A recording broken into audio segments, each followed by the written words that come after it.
Hakuna Matata. It means no worries. Hakuna Matata. What a wonderful phrase. Hakuna Matata. Ain't no passing craze. It means no worries for the rest of your days. It's a problem-free philosophy. Hakuna Matata. Hello and welcome to the first tutorial on correlations. So by now you should have attended your lecture on Monday or Tuesday and your following workshop. You may have already finished the two examples in the workbook, but in case you just want to re-practice them or go through in your own time, this is what these resources are for.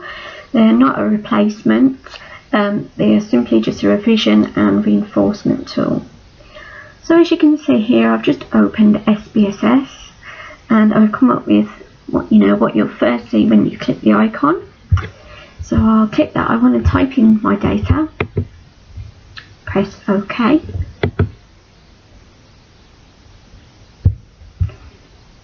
and then close it down. So I can see now that my data set is all ready for me to start putting in my data. Okay, so the first question, this is taken from the Psychology Straight workbook. So apologies to the criminal behaviour or counselling students. It may be that I use examples from your workbooks in next week's session. But for now, if you haven't already done this one, it'll give you extra practice. So first of all, I recommend that you really read through the question and understand what the variables are. So a researcher is interested in finding out whether there is a link between IQ score and grade point average in university students. To calculate GPA, grade point average, she takes the average score from each participant's first year module results. She also asks all participants to complete a standardised IQ test. Data were collected from 20 participants at the University of Wolverhampton.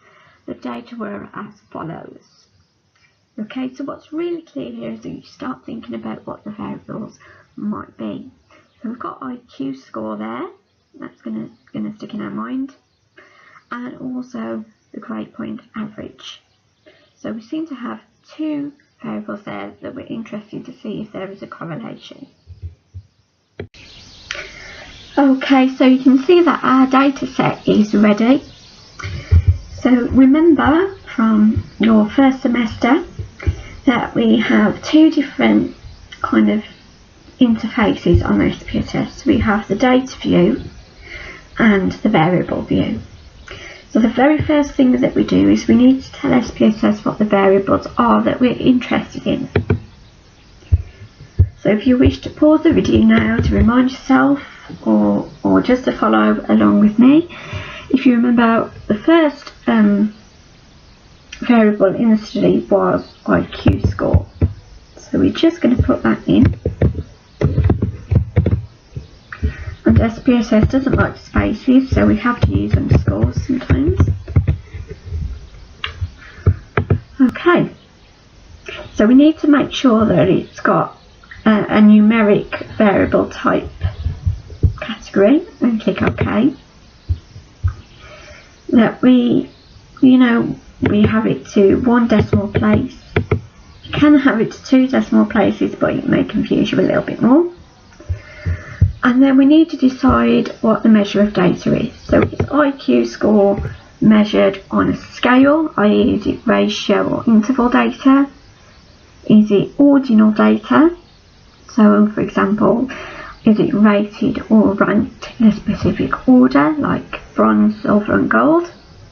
Or is it nominal data, i.e. is it categorical, for example, male, female? So hopefully you'll come to the same conclusion as me and recognise that it is scale data. And our second variable is grade point average. So again we just put in, we could just put GPA, that's fine.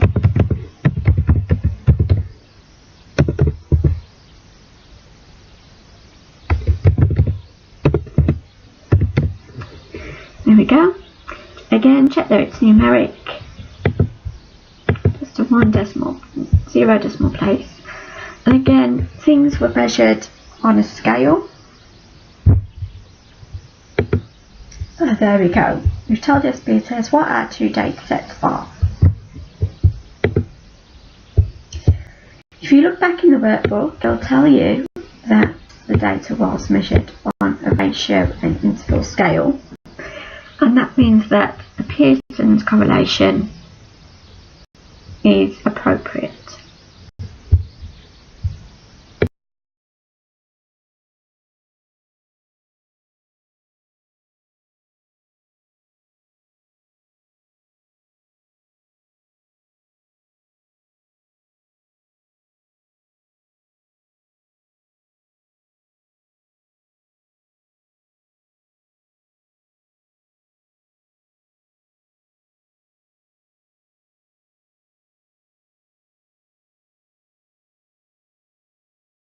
Okay, so we've already discussed that the data is of ratio and interval in nature, and that means that a Pearson's correlation is appropriate. So we simply go to the Analyse tab, scroll down to Correlate, and across to Bivariate, and click.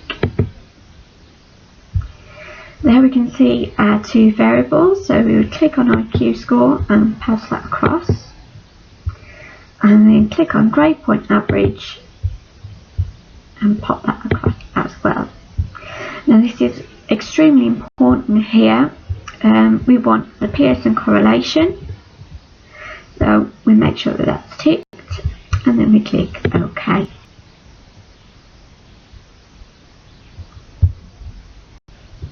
Now this is the results of our test, so this is where you should get quite excited, because you can see what's relevant to put into your report and see if your results were significant.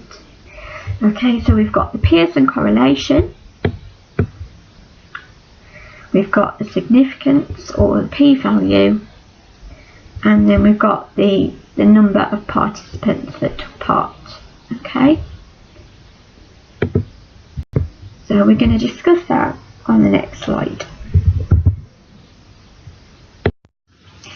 Okay, so a correlation coefficient informs us whether the correlation between the two variables is either positive or negative. So if the correlation coefficient is nearer +1, we can say that there is a positive correlation. So as one variable increases, so does the other. And if the coefficient is nearer -1, we would say that the variables are negatively correlated.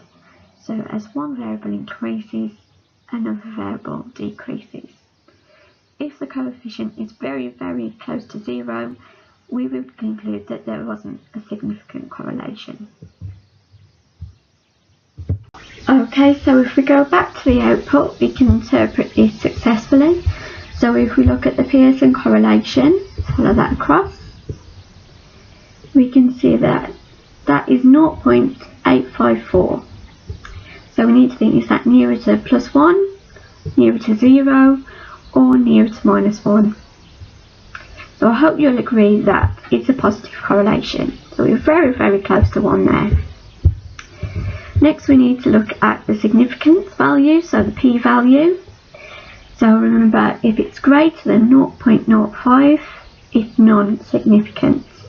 If it's less than 0.05, it's significant. So as you can see, triple zeros, that's highly significant. Then we need to take note of this number here, the number of participants, because we will need to report that in our findings. Okay, so this is an example of how you would present the results in a practical report. So you would state what variables you were comparing, outline any descriptive statistics, and then conclude with the correct statistical notations.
Okay, so you can see that I've put the two variables into SPSS here.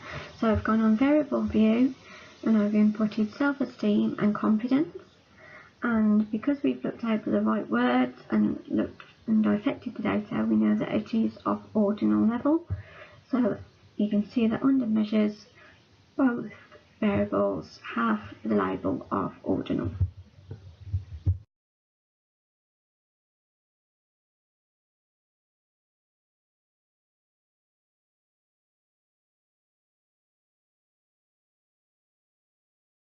So here is the second data set. So if you just want to take some time to put this into SPSS before moving on to the next slide, hopefully you should be gaining confidence.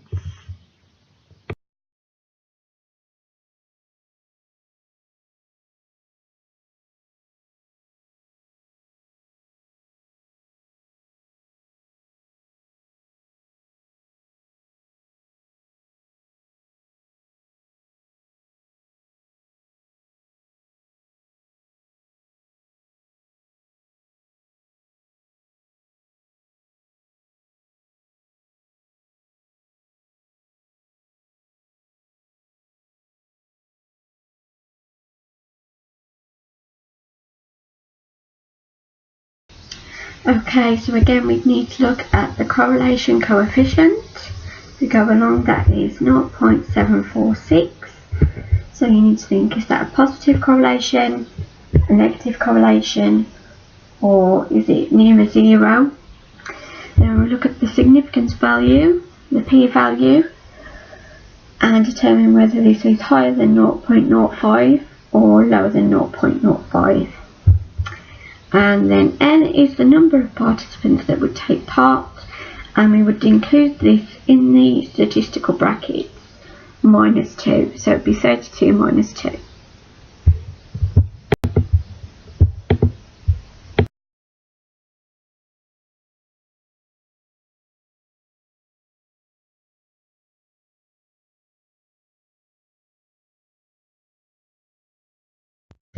Okay, so this is how you would report the results in a practical report.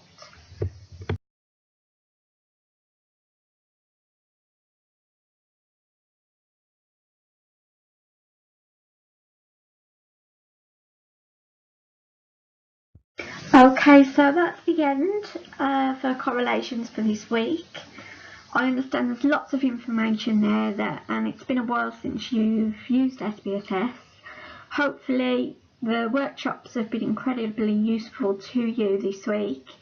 If for some reason you haven't been able to attend the workshops, it is strongly advised that you attend, as you get one-to-one support with experienced members of staff. However, I will still be supporting your knowledge and your revision online every Thursday. So see you next week.